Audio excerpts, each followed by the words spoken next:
چلیں بسم اللہ الرحمن الرحیم الحمدللہ رب العالمین وصلی اللہ علی محمد وآلہ الطاہرین اللہم صلی علی محمد وآل محمد۔ چلیں سورہ کے لفظی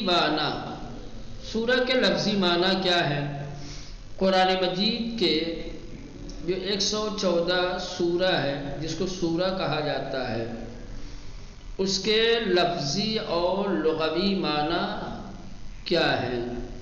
تو کہنے کہ سورہ سور سے ماخوذ ہے، سور سے لیا گیا ہے، اور سور کہا جاتا ہے شہر کی چہار دیواری کو۔ قدیم زمانے میں شہر کے اطراف میں ایک دیوار ہوتی تھی، شہر کے سارے مکانات اسی چہار دیواری کے بیچ میں ہوتے تھے، شہر گھرا ہوا ہوتا تھا اس چہار دیواری میں۔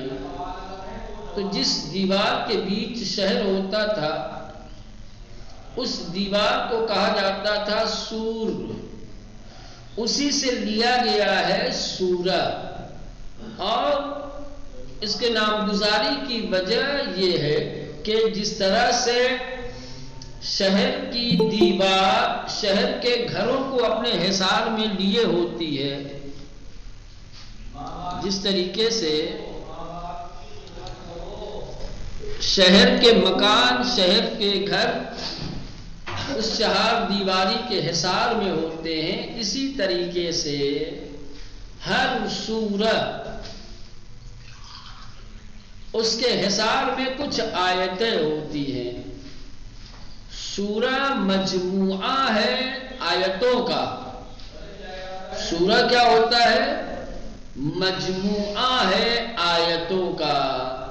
جس طریقے سے سور مجموعہ ہے گھروں کا، شہر کے گھر اس چہار دیواری کے ضمن میں ہوتے ہیں، وہ چار دیواری کے حصار میں ہوتے ہیں، ویسے ہی سورہ میں چند آیتیں ہوتی ہیں، سورہ چند آیتوں پر مشتمل ہوتی ہے، یعنی گویا سورہ نام ہے آیتوں کے مجموعے کا، اور یہ آیتیں اسی سورہ کے حصار میں ہیں، سورہ کے گھیروں میں ہیں۔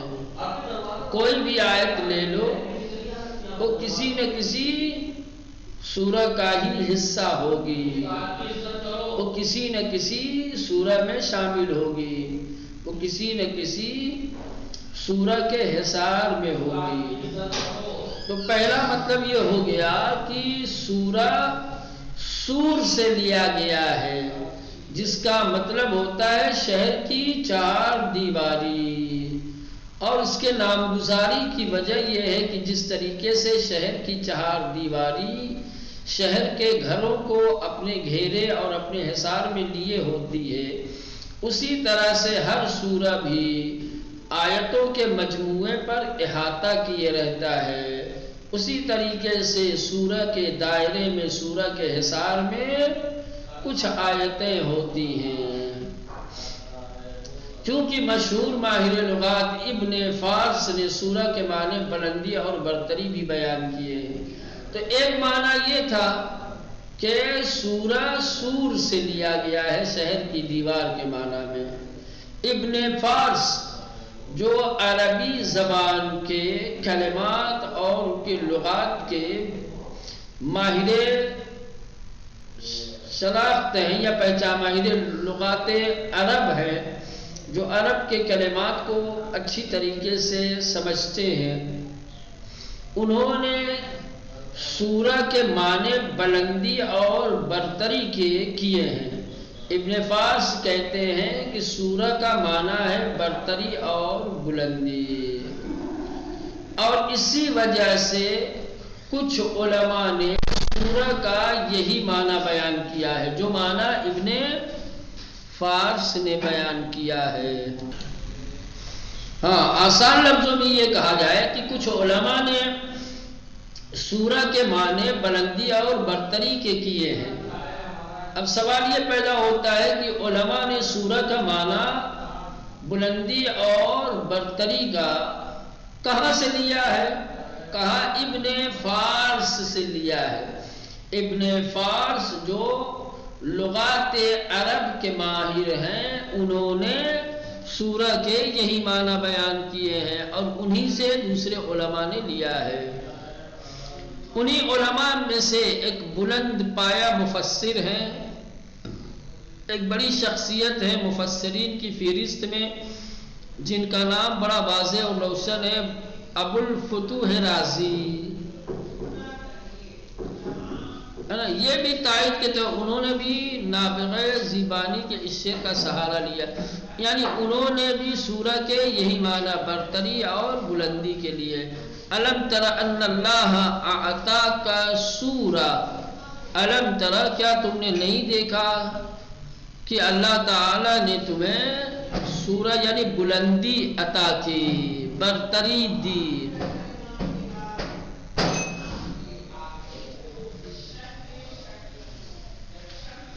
اب ابو الفتوح رازی کہتے ہیں کہ شہر کی دیوار کو بھی بلندی اور برتری ہی کے سبب سور کہا جاتا ہے. کہہ رہے کہ شہر کی دیوار کو جو سور کہا جاتا ہے اس کی وجہ بھی بلندی کے، چونکہ شہر کی دیواریں کافی بلند ہوتی ہیں، اسی وجہ سے شہر کی دیوار کو بھی سور کہا گیا ہے.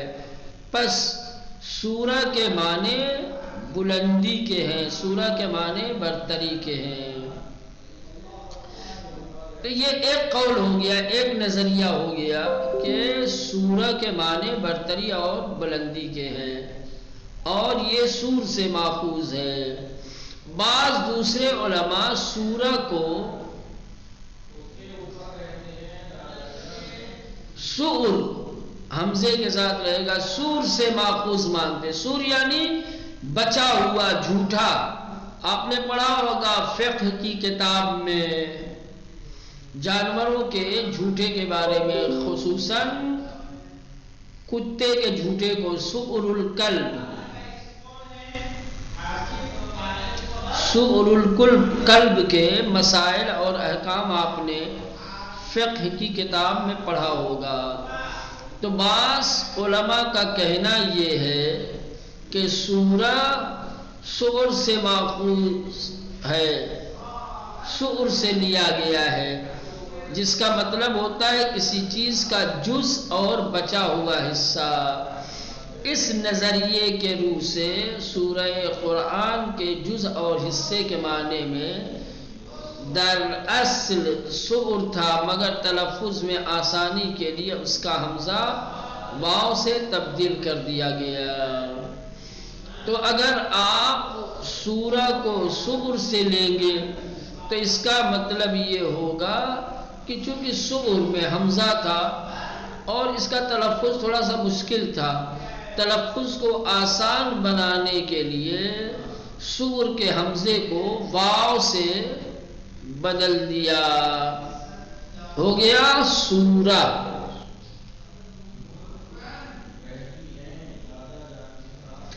تو یہ سورہ کے معنی ہو گئے. تو سورہ کے گویا دو معنی ہو گئے. ایک سورہ کے معنی ہیں بلندی اور برتری کے، اور وہاں کہا جاتا ہے کہ یہ سورہ سور سے لیا گیا ہے، جس کے معنی ہیں شہر کی دیوار. جس طریقے سے شہر کی دیوار کے بیچ شہر کے گھر ہوتے ہیں، اسی طریقے سے سوروں کے بیچ آیتیں ہوتی ہیں. دوسرا نظریہ یہ ہے کہ سورہ سؤر سے لیا گیا ہے، جس کا مطلب ہوتا ہے، جس کا معنی ہے کسی چیز کا جز، کسی چیز کا بچا ہوا حصہ. اگر آپ سؤر سے لیں گے تو تعویل کرنا پڑے گا اور کہنا پڑے گا کہ سورہ سؤر سے لیا گیا ہے. اس کا تلفظ تھوڑا مشکل تھا، تلفظ کو آسان کرنے کے لیے حمزے کو واو سے بدل دیا.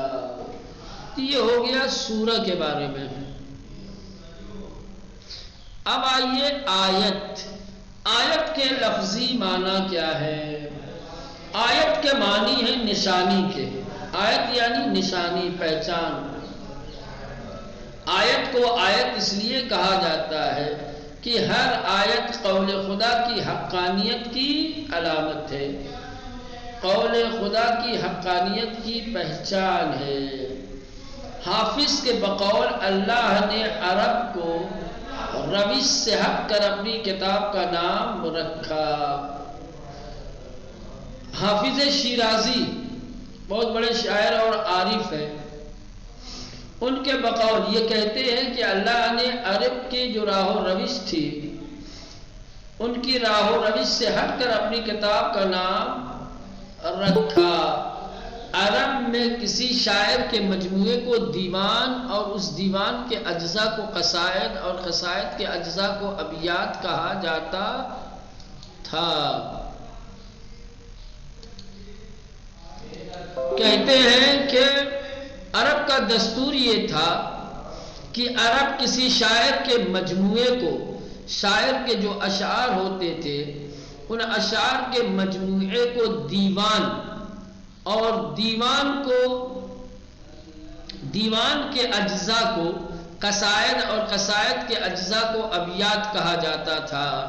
یا ادھر سے آپ چلیے، شعراء جو اشعار کہتے ہیں ایسا تو نہیں ہے کہ ایک دم سے دیوان کہہ دیتے ہیں نا، پہلے کچھ شعر کہتے ہیں، پھر جب کچھ شعر ہو جاتے ہیں تو ایک قصیدہ ہو جاتا ہے، پھر ایک قصیدے کے بعد دوسرا قصیدہ، تیسرا، چوتھا، پانچواں، اس طریقے سے اشعار کہتے جاتے ہیں، قصیدے مکمل ہوتے جاتے ہیں، اور جب قصیدے بہت سارے ہو جاتے ہیں اور ان تمام قصائد کو اکٹھا کر دیا جاتا ہے تو دیوان بنتا ہے۔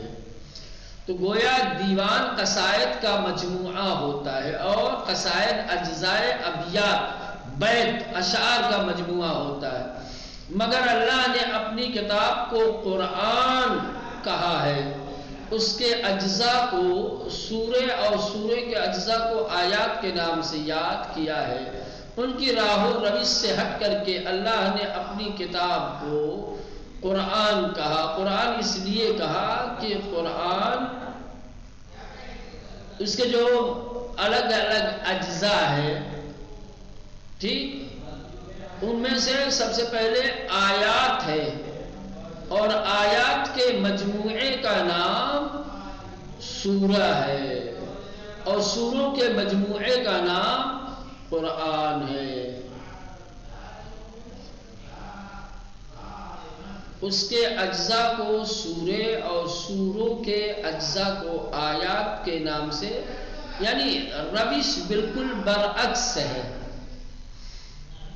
سمجھ رہے ہیں؟ عربوں کی جو روش تھی نامگزاری کی وہ یہ تھی کہ شعراء کے قصائد کے مجموعے کو دیوان کا نام دیتے تھے۔ دیوان اس کتاب کو کہا جاتا تھا جس کتاب میں کسی شاعر کے مختلف قصائد ہوتے تھے، اور وہ مختلف قصائد مختلف ابیات پر مشتمل ہوتے تھے۔ لیکن اللہ نے اپنی کتاب کو دیوان نہیں بلکہ قرآن کہا کہ قرآن مجموعہ ہے سوروں کا، سورہ مجموعہ ہے آیات کا، آیات مجموعہ ہے کلمات کے۔ تو واضح رہے کہ ہر سورے کا کچھ آیتوں پر مشتمل ہونا ایک توفیقی امر ہے۔ کیا مطلب کریں کہ یہ بات آپ کو جان لینی چاہیے کہ ہر سورے میں کچھ آیتیں ہوتی ہیں۔ سورہ اصلاً نام ہی ہے آیتوں کے مجموعے کا۔ کوئی بھی سورہ اٹھا لے، اس سورہ میں چند آیتیں آپ کو ملیں گی۔ کوئی ایسا سورہ آپ کو نہیں ملے گا کہ جس سورہ میں 3 آیتوں سے کم ہو۔ 3 یا 3 سے زائد آیات ہر سورہ میں آپ کو ملیں گی۔ اب یہ جو سوروں میں مختلف آیتوں کو رکھا گیا ہے، سورہ جو مجموعہ ہے آیتوں کا، یہ ایک توفیقی امر ہے۔ توفیقی امر کا کیا مطلب ہوتا ہے؟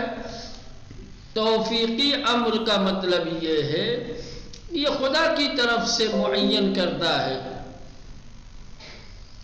خدا کی طرف سے یہ بات مقرر اور معین کی گئی کہ ہر سورہ کے اندر چند آیتیں رکھی جائیں. کسی بھی سورہ کی آیتوں میں کمی اور زیادتی پیغمبر کے حکم خاص سے انجام پائی ہے. کہہ رہے کہ دیکھیں گے آپ سوروں کو تو سوروں میں کچھ سورے میں آیت زیادہ ہے، کسی میں کم ہے، کسی میں کچھ ہے، کسی میں کچھ ہے. آیتوں کی کمی اور زیادتی آپ کو سوروں میں نظر آئے گی. تو یہ سوروں میں جو آیتوں کی کمی اور زیادتی ہے، یہ کمی اور زیادتی نبی کریم کے حکم خاص سے انجام پائی ہے. اگر کسی سورہ میں 200-250 آیتیں ہیں، کسی سورہ میں 4 ہی 5 آیت ہے، تو کسی سورہ میں آیتوں کا زیادہ ہونا، کسی سورہ میں آیتوں کا کم ہونا، یہ سب حکم پیغمبر سے انجام پایا ہے اور بغیر کسی رد و بدل کے آج تک اسی طرح باقی ہے. جس طریقے سے اللہ کے رسول نے سوروں میں آیتیں رکھی تھی اور جس سورہ میں جتنی آیت رکھی تھی اسی طریقے سے آج بھی موجود ہے. جو آیتیں جس سورہ کا حصہ تھی اسی میں ہیں. جس سورہ میں جتنی آیتیں کل تھی اتنی آج بھی ہیں. سوروں کی آیتوں میں کوئی کمی اور زیادتی نہیں ہوئی ہے. اس میں قرآن کے معجزہ ہونے اور آیتوں کے باہمی ربط و ارتباط کا راز پوشیدہ. کہہ رہے ہیں کہ سوروں میں آیتوں کا ہونا، یا یوں کہا جائے کہ جس طریقے سے اللہ کے رسول نے سوروں کے درمیان آیتیں رکھی تھی، 1400 سال کے بعد بھی اسی انداز سے اور اسی طریقے سے آیتیں اپنے اپنے سورہ میں موجود ہیں. یہ قرآن کی آیتوں کے باہمی ربط و ارتباط کے ساتھ ساتھ یہ قرآن کے معجزہ ہونے کی دلیل ہے کہ جس عبارت کو، جس آیت کو، جس سورہ کا حصہ بنا دیا، جہاں رکھ دیا، وہ اسی طریقے سے باقی ہے. اس کو ہٹانا ممکن نہیں ہے. اگر کسی سورہ کے بیچ سے کوئی ایک آیت ہٹا دی جائے، گھٹا دی جائے، یا کسی سورہ کی کسی آیت میں اضافہ کر دیا جائے تو آیتوں کے درمیان جو ایک خاص رابطہ پایا جاتا ہے وہ رابطہ ٹوٹ جائے گا. اور رابطہ ٹوٹنے سے اندازہ لگایا جا سکتا ہے کہ یہاں کچھ مسنگ ہے، یہاں کچھ گھٹایا بڑھایا گیا ہے. لہذا ممکن نہیں ہے کہ سوروں کی آیتوں میں کمی اور زیادتی کی جائے، کیونکہ سوروں کے درمیان آیتوں کا رابطہ ایک معجزے کی حیثیت رکھتا ہے. اسی طرح سورہ کا نام سورہ اور آیت کا نام آیت قرآن مجید ہی نے انتخاب کیا ہے. سورہ کا نام سورہ، آیت کا نام آیت خود قرآن کا انتخاب ہے. قرآن نے ہی آیتوں کو آیت کہا ہے، سوروں کو سورہ کہا ہے. سورۃ انزلناہا، دیکھیں اس میں آ گیا سورۃ انزلناہا، سورت کی جس کو ہم نے نازل کیا. وفرضناہا وانزلنا فیہا آیات بینات. دیکھیں ایک ہی عبارت میں، ایک ہی آیت کے اندر کلمہ سورہ بھی آیا ہے اور کلمہ آیت بھی آیا ہے. لہذا سورہ کا نام سورہ اور آیت کا نام آیت خود قرآن نے انتخاب کیا ہے، کسی اور نے نام نہیں دیا ہے کہ سورہ کا نام کسی اور نے دیا ہو کہ یہ سورہ، یا آیتوں کو آیت کا نام کسی اور نے نہیں دیا ہے. اب یہاں سے سوروں کے نام کے بارے میں